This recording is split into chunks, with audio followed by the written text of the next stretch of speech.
In Jackson's initial assessment, I realised that Jackson had no cricket history at all. Jackson wasn't moving his feet to get to the ball. Jackson was swinging the bat too early. As you can see, he's swinging the bat too early here.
As a practice, I thought throwdowns would be a great way to train Jackson's cover driving ability.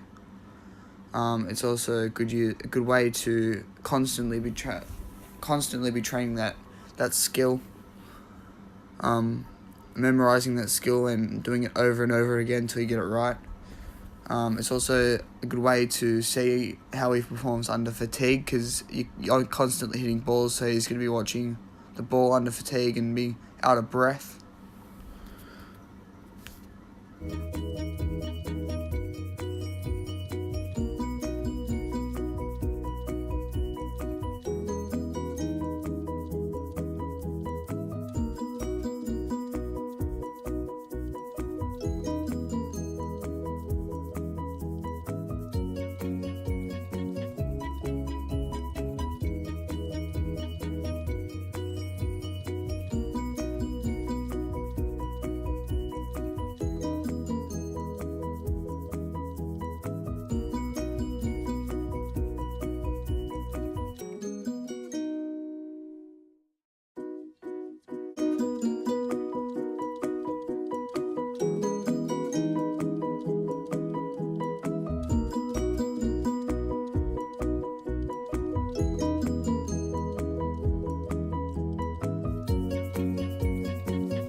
In this, another practice I did was showing Jackson how to actually hit the cricket ball. I broke it down with him. I showed him this video of me hitting the ball, showing how to do it, where to put your foot, getting your foot down. I thought it was a great way to show him how to actually hit the ball.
In Jackson's final assessment, I realised that Jackson had made a massive improvement in his hitting ability and being able to hit the ball through the covers and being able to score those massive runs in a game situation.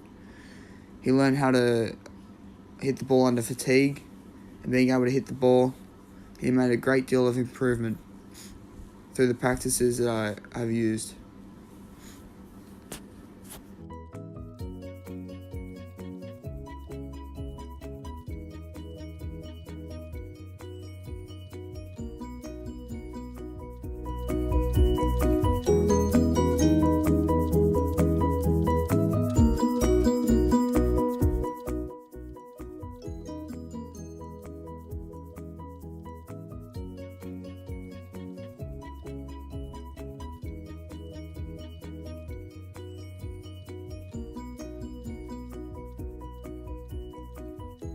Brodie's initial assessment, his performance was poor.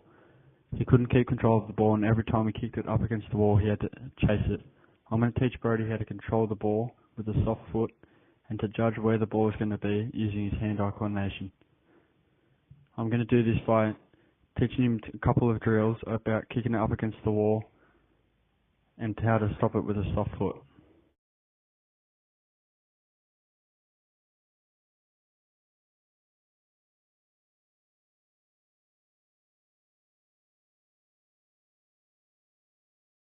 Passing the ball up against the wall and letting the other person receive it is a great way of gaining better control and direction of where you have to pass the ball.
The more Brodie practiced his technique, the better he got at controlling the ball and where he should be in order to receive the ball. The more he practices, his skill will increase and he will be able to pass like a pro in no time. After passing the ball back and forth with Brodie, I realised that Brodie still needed to work on his first touch and controlling the ball in order to give off a good pass. Brodie is not on his toes, ready to receive the ball from me. Therefore, he cannot get to it quick enough to control it. Without controlling the ball, he won't be able to pass it straight.